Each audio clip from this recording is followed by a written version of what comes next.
নমস্কার বন্ধুরা, আর একটা নতুন ভিডিওতে আপনাদের আরেকটা জায়গায় পুজোতে যাচ্ছি। আজকে রঘুনাথপুরে ছোটো ভাইয়েরা করছে, তাদের ক্ষেত্রে বড়রা কম্পিটিশন নেমেছে, নানান পুজোগুলোকে আজকে খাওয়াচ্ছে। তো আজকে ঠাকুর দেখবো, সব অনেক কিছু আনন্দ হবে। আর আগে আমার ভাইয়েরা চলে গেছে, পাগল আমাকে দেখানি চলে গেছে।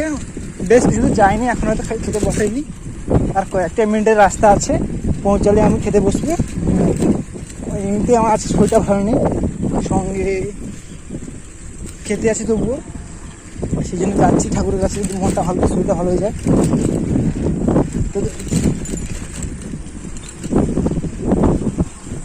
অবশ্যই ভিডিওটি পছন্দ হলে অবশ্যই লাইক, চ্যানেলটি সাবস্ক্রাইব করবে।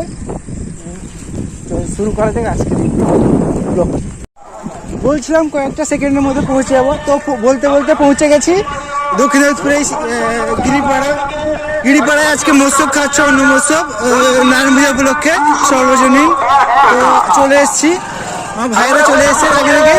তো আজকে পুরো ভিডিওটা অবশ্যই সঙ্গে থাকবে।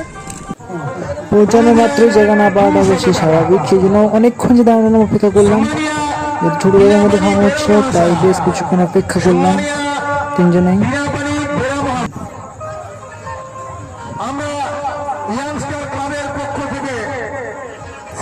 অতটাও ভিড় ছিল না অন্য জায়গার তুলনায়।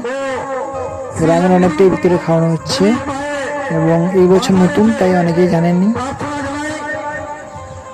তো এরপরে পরিস্থিতি আমরা বসে গেলাম খাওয়ার জন্য। রোল পেপার খবর থালা পড়ে গেছে। এরপর প্রথমে আলু ভাজি দিয়ে শুরু হলো। কী কী আইটেম হলো অবশ্যই কমেন্ট করে অবশ্যই জানাবো। আর শেষে